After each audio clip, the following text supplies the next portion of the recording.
Que nos queda 40 minutos, vamos a meternos en materia aquí. Vamos a pelear.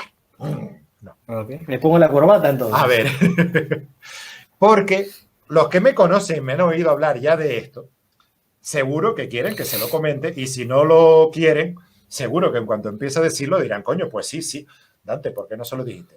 Yo ya he comentado en otras ocasiones cosas que digo que no son ciencia. Por ejemplo, Alberto, le he dicho que la geografía no es ciencia.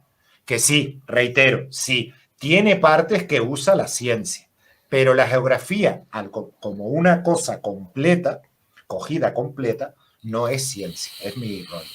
También se lo he dicho a Tebano, que estaba por ahí antes, que la historia no es ciencia. Es más, es menos ciencia que la geografía todavía. Y en otras ocasiones, ya que tenemos un psicólogo aquí, he dicho que la psicología no es ciencia. Entonces, la psicología no es ciencia.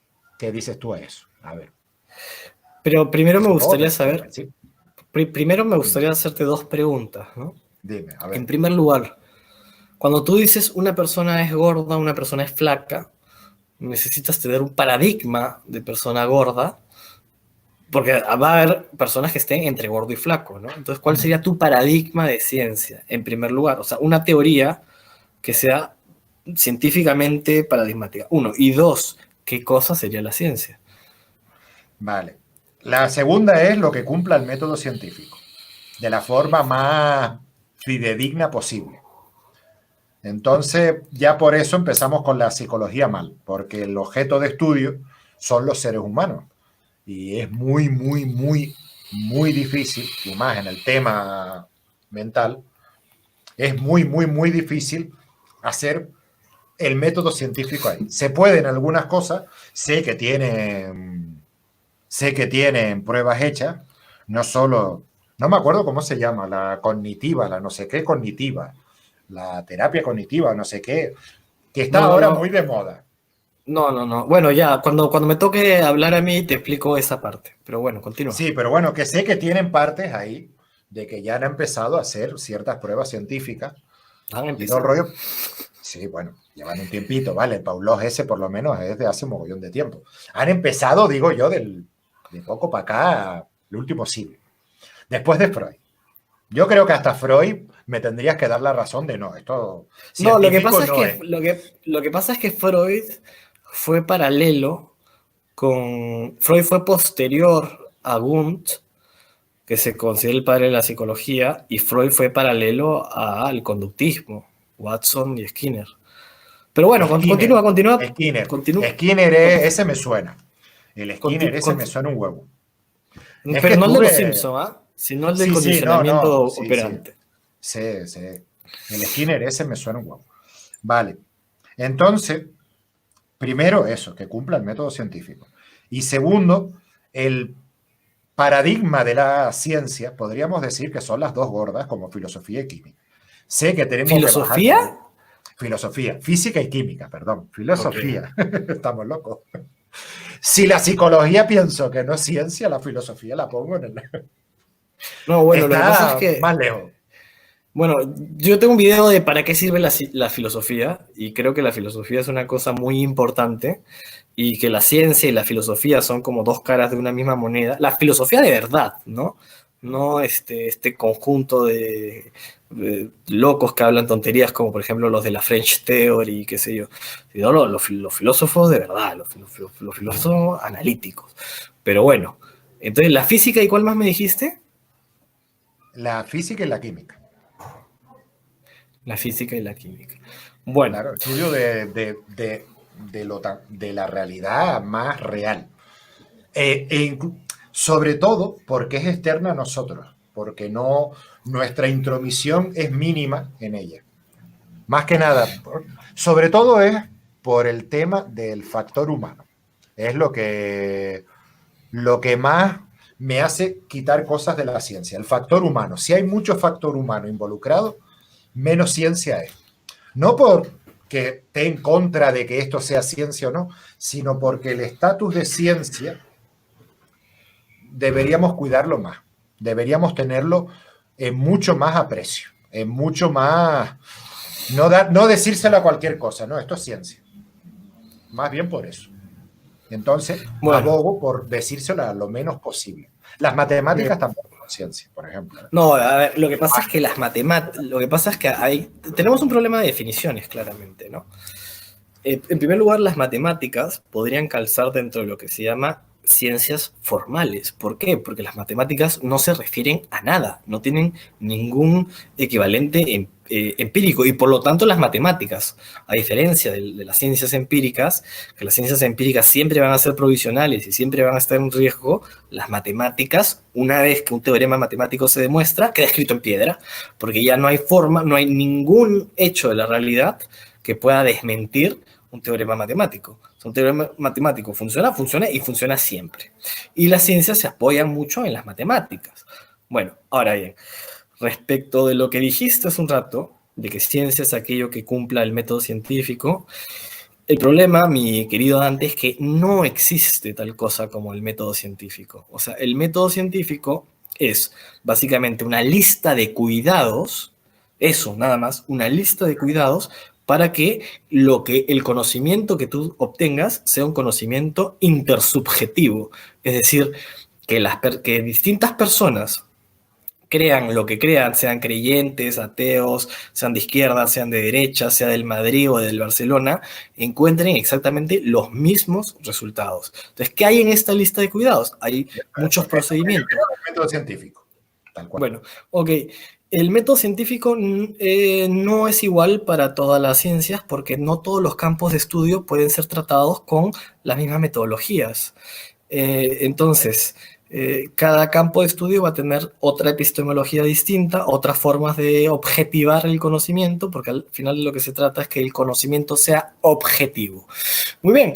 ¿Qué pasa? Que hay ciencias en las cuales las mediciones pueden ser, el error de medición es mucho menor, donde se pueden hacer predicciones mucho más rigurosas y claro, en el caso de la psicología no es tan así, ¿no? O sea, en el caso de la psicología hay que replicar constantemente los hallazgos para poder tener algo un poco más sólido. ¿Qué más? ¿Qué pasa con la psicología?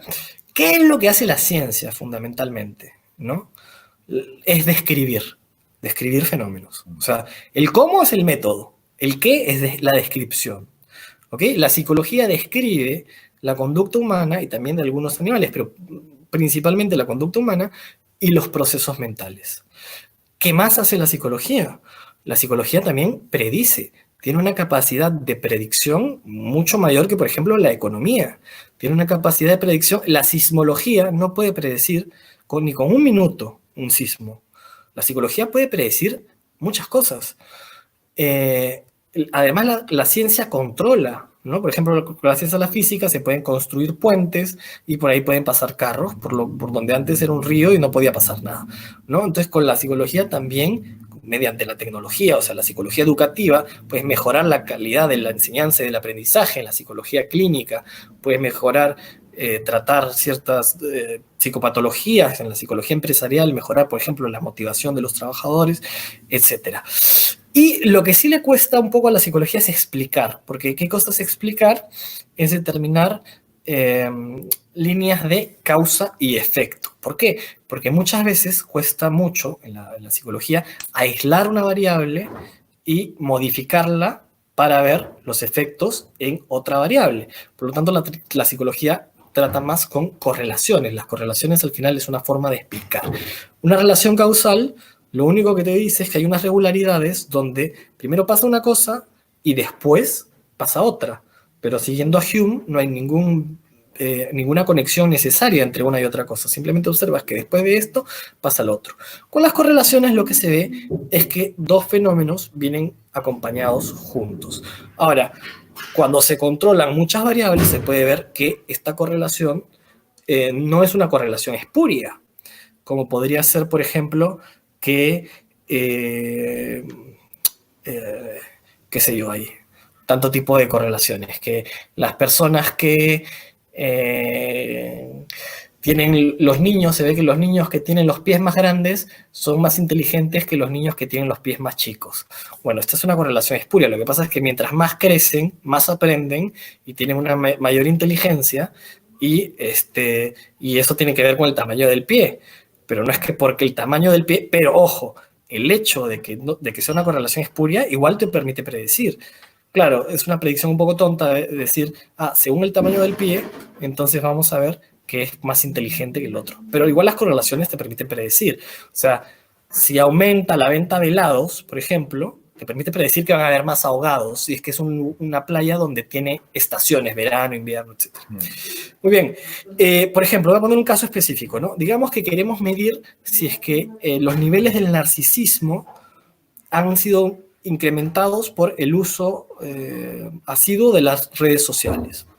Entonces, va a ser muy difícil medir causa y efecto porque tendrías que agarrar a un grupo de gente que no use redes sociales, hacer un experimento longitudinal, luego pedirles que usen redes sociales con determinadas variables, ¿no? Que suban X cantidad de fotos, que estén X cantidad de horas al día, que usen X cantidad de plataformas, que X me gusta, no sé qué, no sé cuánto, y medir el narcisismo antes y después.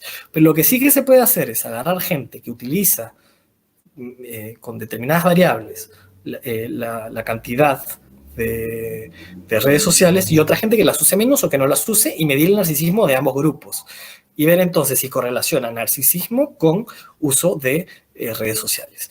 Ahora bien, lo bueno que tiene la psicología es que los principios básicos de la psicología, que son el condicionamiento operante, el condicionamiento clásico y un poquito después el condicionamiento vicario, uno los puede aplicar en uno mismo, en otras personas, incluso uno puede verificarse a sí mismo. Vamos a ver, digamos, cómo ha aplicado el condicionamiento operante. Yo, por ejemplo, tengo el pelo largo, como podrán ver, y cuando me baño, me he tenido el pelo rapado también, y cuando me baño estoy acostumbrado a echarme mucho champú para lavarme la cabeza. Entonces, ¿qué pasa? Cuando me rapo el pelo, ¿no? A veces me echo muchísimo champú y luego me doy cuenta que mucho champú para nada de pelo. Entonces, ¿qué pasaba? Que el estímulo incondicionado era el pelo y el estímulo condicionado era la cantidad de champú. Entonces yo ya había asociado esos dos estímulos, ¿no? Pelo largo con champú en mucha cantidad y después me quitaron el estímulo incondicionado, que era el pelo largo, pero me quedé con el estímulo condicionado mucho tiempo hasta descondicionarme. Ahora, ¿qué pasa con la psicología? Que hay muchos bolsones de pseudociencia dentro de la psicología. Pero eso pasa en casi todas las ciencias. Los bolsones de pseudociencia en psicología están principalmente en la psicología clínica. Y bueno, y eso confunde también un poco a la gente. Y la psicología, otro tema que tiene es que tiene pocas leyes, porque es difícil legalizar los procesos mentales, ¿no? Tiene leyes como la ley de Fechner y Weber, la ley de Yerkes-Dodson, alguna más. Los gestálticos de la percepción pretendían algunas leyes, pero creo que no son realmente leyes.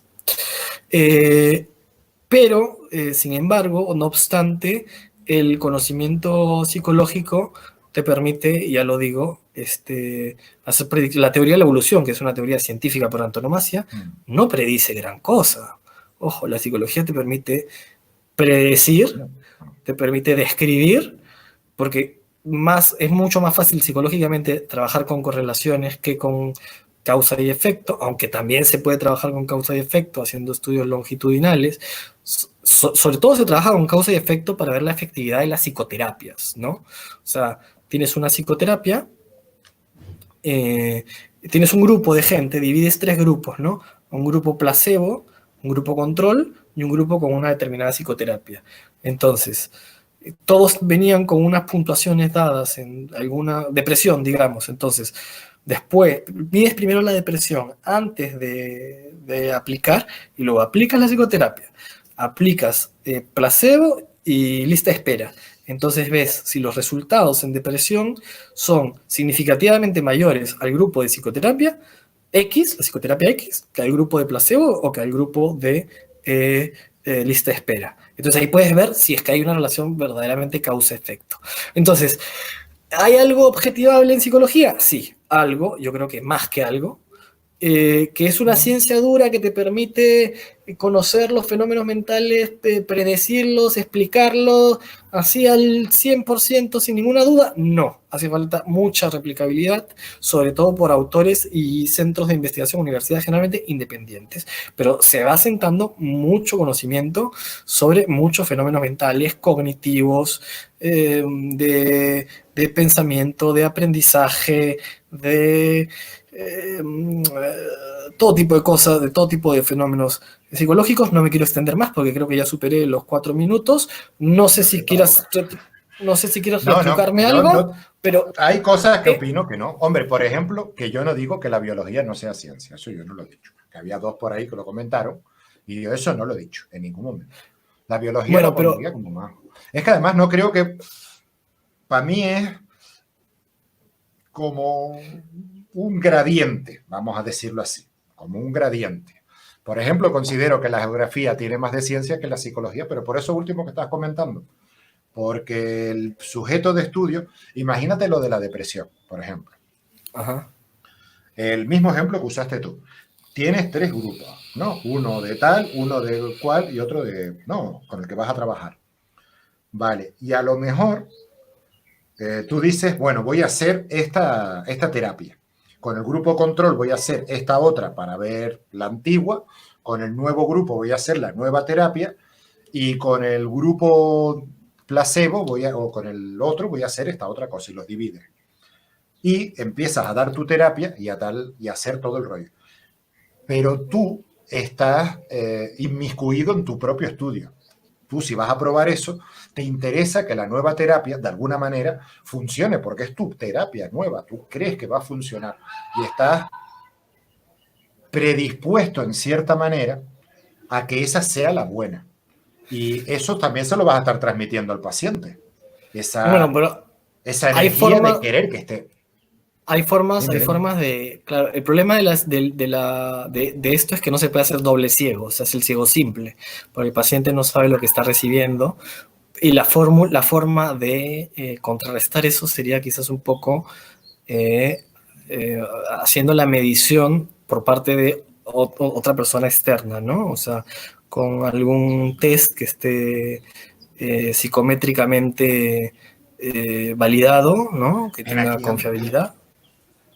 Y ojo que la te hablaba con la psicometría ha persona. hecho, sí, no, la psicometría ha hecho aportes a la estadística en general. El análisis factorial es un aporte de la psicometría. Pero bueno, entonces trabajando con mucha psicometría, lo que puedes hacer, claro, siempre va a haber el tema de que yo sé qué terapia te estoy dando y quiero que, pero claro, ahí puede haber un sesgo. Ahora, el sesgo se engrandece demasiado cuando ya cuando ya el terapeuta, o sea, si el investigador, el que quiere saber, consigue terapeutas expertos en esta, y panaderos que los viste de terapeutas para hacer el placebo, entonces, y no les explica muy bien de qué se trata los terapeutas que van a hacer, sino que les paga como porque hay que invertir en una investigación, entonces el investigador puede hacer después el procesamiento de los datos sin saber qué datos está recibiendo hasta después de que haya procesado todos los datos. El Entonces ahí doble tienes a ciego los bien terapeutas. hecho. Sí, pero que de esos cuantos han hecho. De esos así, No, tan. un Tan. reculo. Por eso es que la Así APA tiene. poniendo, trayendo psicólogos que ni siquiera saben cuál es la terapia. ¿Me No, no, entiendes? no. No, no, el psicólogo Eso. sabe el psicólogo sabe cuál es la terapia que va a utilizar. Ahí no hay doble ciego. Correcto. Pero el psicólogo puede no saber qué es lo que estás pretendiendo hacer tú con eso. Puede pensar que es un trabajo clínico que le están pagando o que estás investigando otra cosa.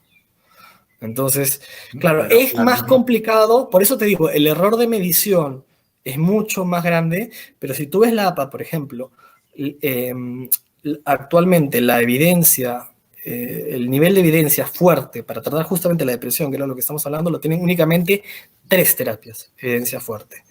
La activación conductual, la cognitiva conductual y la terapia interpersonal. Hay otras que tienen Cognitiva evidencia conductual modesta, era la que te decía. Cognitiva hay otras conductual. que tienen Bueno, la cognitiva conductual es parte de la segunda ola de terapias de conducta, ¿no?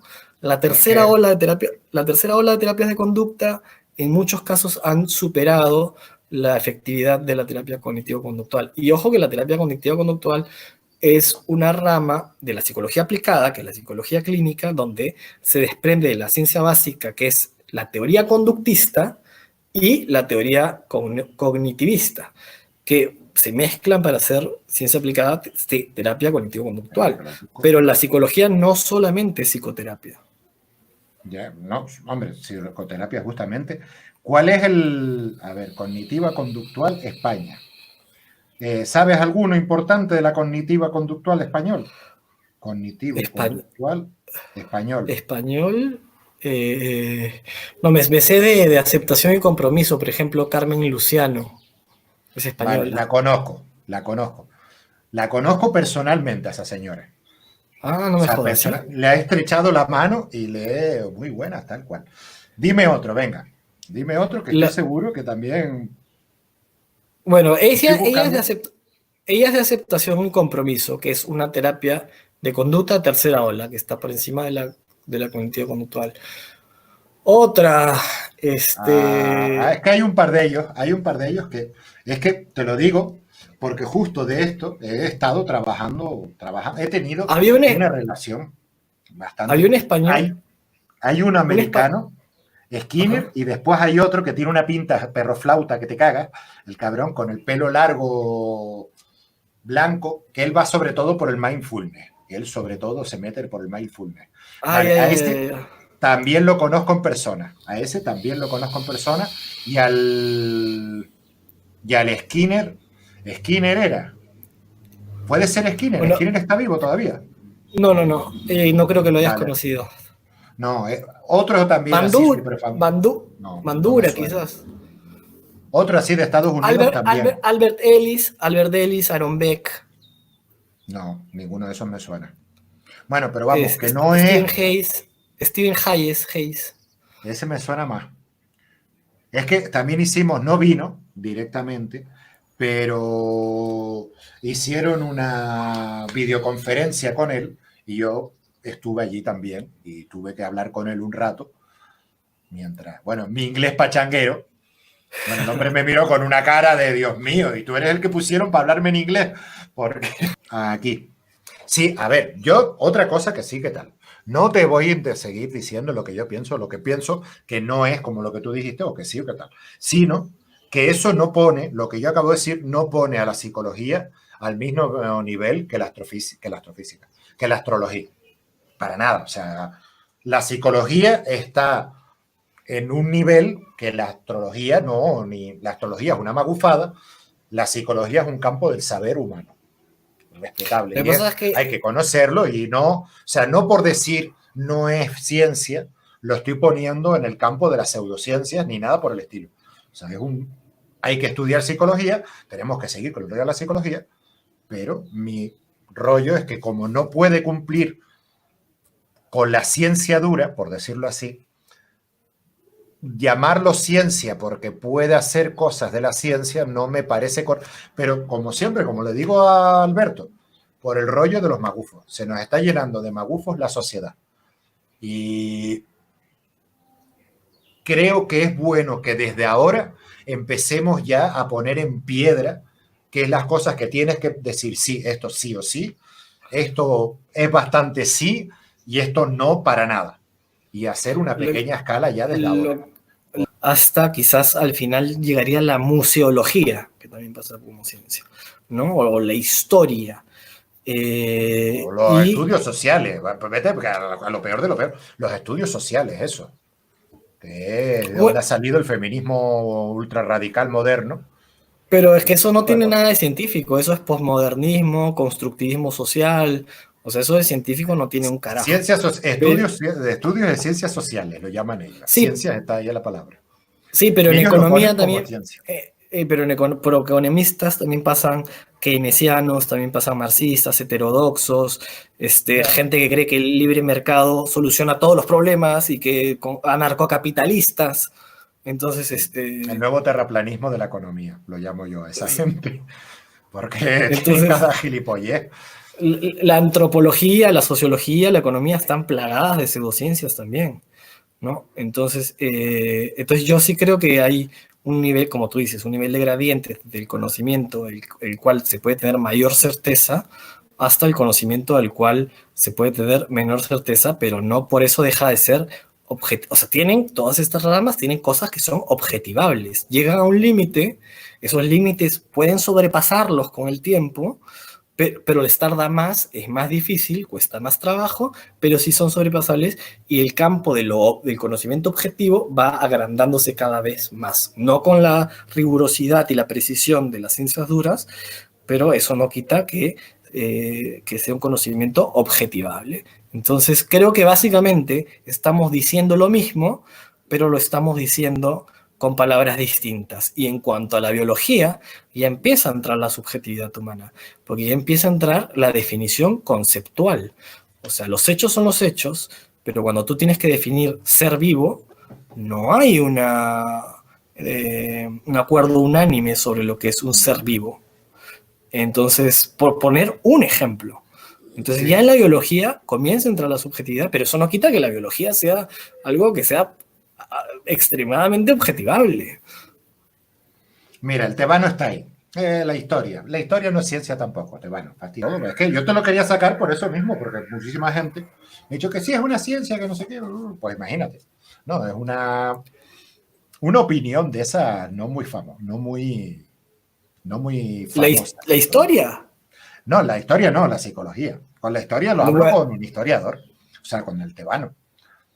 El tebano es el que Bueno, es historiador, por eso es el rollo. Entonces, de psicología te lo digo a ti y de historia se lo digo al tebano y que cada uno defienda la suya, ¿no? no, bueno, yo creo que podría decir algo más no solo de la psicología, en todo caso creo que salvo lo que acabas de decir, que es una barbaridad, en el resto de todo lo anterior estábamos básicamente de acuerdo, lo que pasa es que estábamos utilizando palabras distintas para definir lo mismo, Mm.